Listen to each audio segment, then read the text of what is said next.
Ya, sama menjalankan ibadah sholat maghrib pagi yang Anda menjalankan. Mas, kalau kita melihat ini, sebentar lagi akan dilakukan setelah umroh adalah haji, Mas, ibadah haji 2014. Apakah memang dalam ibadah haji nanti ada vaksin khusus yang harus diberikan kepada mereka yang akan berangkat menuju ke Tanah Suci? Dengan apa yang diberikan sekarang, atau mungkin ada penambahan vaksin ke depannya, Mas? Tentu kami akan berkonsultasi dengan Kementerian Kesehatan sebagai kementerian bertanggung jawab mengenai masalah kesehatan. Sekarang yang wajib adalah meningitis. Memang sebetulnya jamaah kita sudah juga ada beberapa ataupun mungkin juga cukup banyak melakukan suntikan influenza. Tapi itu adalah pilihan masing-masing karena kondisi tubuh masing-masing itu berbeda-beda. Jadi itu yang kita lakukan. Sekarang juga kita sedang mengevaluasi mengenai jamaah lansia kita yang akan berangkat. Kan kita akan prioritaskan karena mereka nggak usah menunggu. Tapi tentu dengan perkembangan yang mutakhir ini kita harus berpikir ulang, berpikir 2 kali mengenai kemungkinan kita akan mengkaji ulang mengenai kemungkinan kita memberangkatkan jamaah lansia yang secara kondisi fisik kan lebih lemah daripada yang jamaah yang masih muda. Jadi itu hal-hal yang kita akan pikirkan sama. Apalagi tahun ini ada kemungkinan, ini baru masih dihitung-hitung kemungkinan Haji Akbar. Kalau Haji Akbar itu kan jamaah dari Arab Saudi itu semua berdatangan. Meskipun ada kuota, tapi biasanya raja itu memberikan prioritas kepada penduduk sekitar.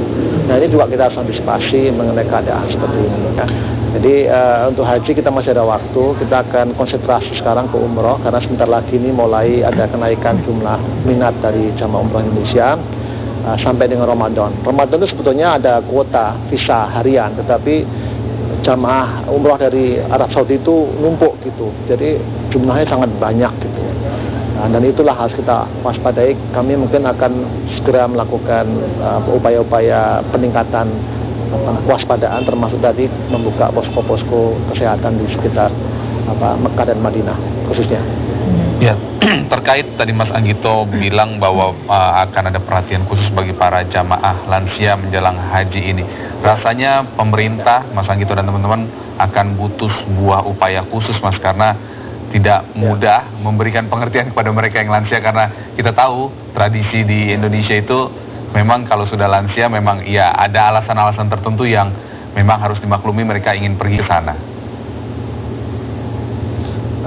Ya betul, ada 2 sih golongan lansia yang memang sudah masuk porsi dan lansia yang dipercepat.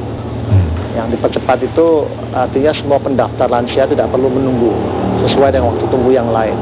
Jadi mungkin yang bisa kita lakukan sekarang adalah yang dipercepat itu dulu kita akan pertimbangkan apakah perlu apa tidak, mengingat ada peningkatan dari kondisi gejala virus MERS corona di Arab Saudi. Itu yang mungkin pertama kali akan kita pikirkan apakah kita perlu mempercepat jamaah lansia. Sementara jamaah lansia yang sudah dalam porsi itu memang agak sulit ya.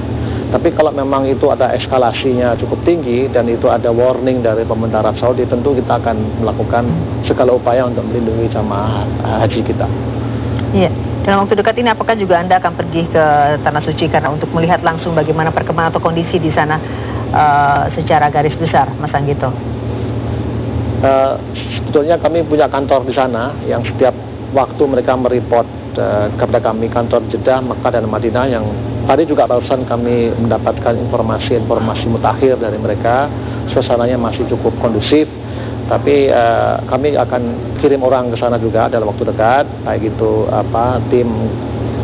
tim kami maupun kemungkinan besar juga tim medis dari Arab Saudi.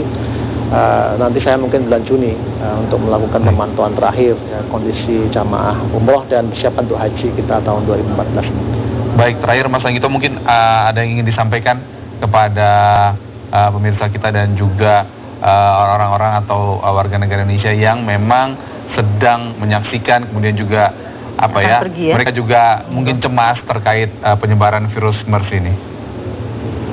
Ya, pertama tentu kami memberikan warning ya sekarang ya, bukan warning untuk tidak berangkat, tapi memberikan peningkatan kewaspadaan kepada jamaah umroh kita yang akan berangkat. Pertama, pakailah travel umroh yang punya izin, ya. Jangan menggunakan travel umroh yang tidak jelas statusnya, perizinannya. Yang kedua, tingkatkan seluruh kewaspadaan mengenai kesehatan, ya. Itu jangan dianggap remeh ya. kalau perlu mulai berangkat sampai pulang pakai masker kecuali pas tidur saja. Kemudian pastikan kita berangkat dalam kondisi yang cukup baik. Jangan lupa melakukan vaksinasi meningitis. Mungkin meskipun sudah pernah tahun lalu, tapi nggak ada salahnya juga untuk setiap tahun diberikan vaksinasi itu. Kemudian di Arab Saudi itu ada beberapa peringatan-peringatan dini yang harus diikuti. Jangan bergelombol, dan kalau kondisinya kurang baik, lebih baik tinggal di rumah dulu.